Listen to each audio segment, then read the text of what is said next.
దేవుని నానా విధమైన కృప విషయమై, దేవుని నానా విధమైన కృప విషయమైన కృప ఎన్ని విధాలుగా ఉందట? నానా విధాలుగా ఉందట ఆయన కృప. నానా విధమైన కృప విషయమై మంచి గృహ నిర్వాహకులై ఉండి, ఎంత మంచి మాట చెప్పాడు చూడండి సంగమా మీ అందరికీ.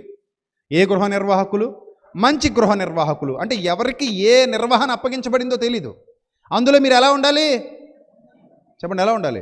మంచి గృహ నిర్వాహకులై ఉండాలి. మంచి గృహ నిర్వాహకులు, మంచి గృహ నిర్వాహకులై ఒక్కొక్కడు కృపావరము పొందిన కొలది, ఒక్కొక్కడు కృపావరము పొందిన కొలది ఒకనికొకడు ఉపచారము చేయండి. ఏ పని ఎవరు చేయకపోయినా అది ఆగిపోద్ది, అది ఆగిపోద్ది, నిజంగానే ఆగిపోద్ది. మనకెందుకు అనే దరిద్రపు స్వభావం ఎవరిలైనా ఉంటే, నేను ఇదే చేయాలి అది ముట్టుకోకూడదు, అదే చేయాలి ఇది ముట్టుకోకూడదు అని అంటే అది చాలా తప్పు.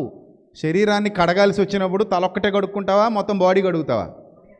బాడీ అంతా కడుగుతావు. నాకు చెయ్యి ఇష్టం లేదండి దాన్ని కడగనండి అంటే ఎవడ చెయ్యి కుళ్ళిపోద్ది, ఎవడ చెయ్యి పాడైపోద్ది. మన చెయ్యి. ఇల్లు తొడవాలి అని వచ్చినప్పుడు నాకు బెడ్రూమ్ ఒకటి ఇష్టం అండి, బాత్రూమ్ కానీ కిచెన్ కానీ హాల్ కానీ సిరాకండి నాకు, వాటి చీపురు కూడా అయింది. నేను ఎప్పుడు తుడిచినా ఏం తుడుస్తాను? బెడ్రూమ్ ఒక్కటే తుడుస్తాను, నాకు అదే ఇష్టం.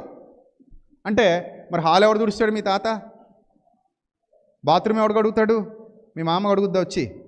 ఎవరు కడగాలి? అది కూడా మనమే కడుక్కోవాలి. మన బాడీ అలాగో మన ఇల్లు అలాగే మన సంఘం అలాగే.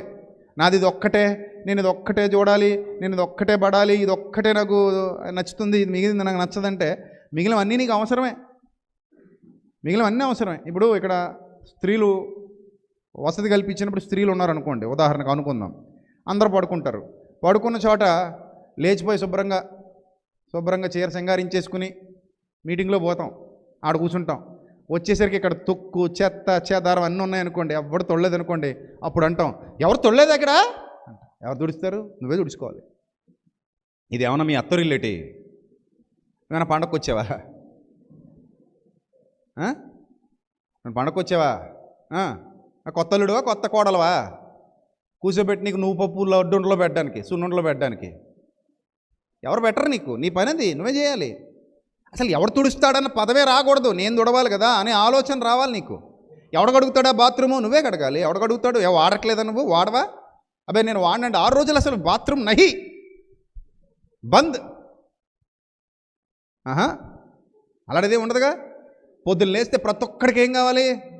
బాత్రూమ్ కావాలి. ప్రతి ఒక్కరికి కావాలి, పొద్దున్న లేస్తే బాత్రూమ్ కావాలి. కానీ ఆ క్లీనింగ్ ఎవడు చేస్తాడు? మనకు సంబంధం లేదు. దానికి ఎవరో సెపరేట్ వింగ్ ఉంటుంది, వాళ్ళే చేస్తారు. మరి మనం ఏం చేస్తాం? గత్తర చేసి వచ్చేస్తాం అంతే. ఖరాబ్ చేసి వచ్చేస్తే ఆడెవడో కడుక్కుంటాడు. ఇంకా నయం అక్కడితో ఆగేరు సంతోషం. ఇది ఒక దుష్ట భావజాలం కాదు. నాకెందుకు అనే భావజాలం ఎవరిలో వచ్చిందో వాళ్ళు శాపగ్రస్తులు. మళ్ళీ చెప్తున్నాను, నాకెందుకు అనే భావజాలం ఎవరిలో అయితే వచ్చిందో వాళ్ళు దేవుని ఎదుట శాపగ్రస్తులు. ఆయన అలాంటి వాళ్ళను ఇష్టపడడు. ఎందుకంటే మీలో యథార్థత కనబడట్లేదు ఆయనకి. మన ఇంటి దగ్గరేమో ఒకలా బిహేవ్ చేస్తాం, ఇక్కడికి వచ్చేసరికి మరోలా బిహేవ్ చేస్తాం. మన పని అనుకున్నప్పుడు ఒకలా బిహేవ్ చేస్తాం, దేవుని పని అనేసరికి మరోలా బిహేవ్ చేస్తాం. మన పెళ్ళిళ్ళు ఒకలా బిహేవ్ చేస్తాం, దేవుని కార్యాలు మరోలా బిహేవ్ చేస్తాం. అక్కడేమో పట్టు విడుపు ఉండదు, ఇక్కడేమో పట్టు ఉంటుంది విడుపు ఉంటుంది. అక్కడేమో అడ్డు అదుపు ఉండదు, ఇక్కడేమో అడ్డు ఉంటుంది అదుపు ఉంటుంది.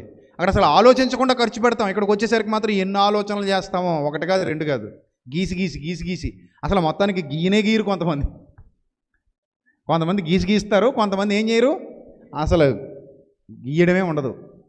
మనకెందుకు? వెళ్ళామా, కూర్చున్నామా, అయిపోయిందా, వచ్చేసామా, అంతే.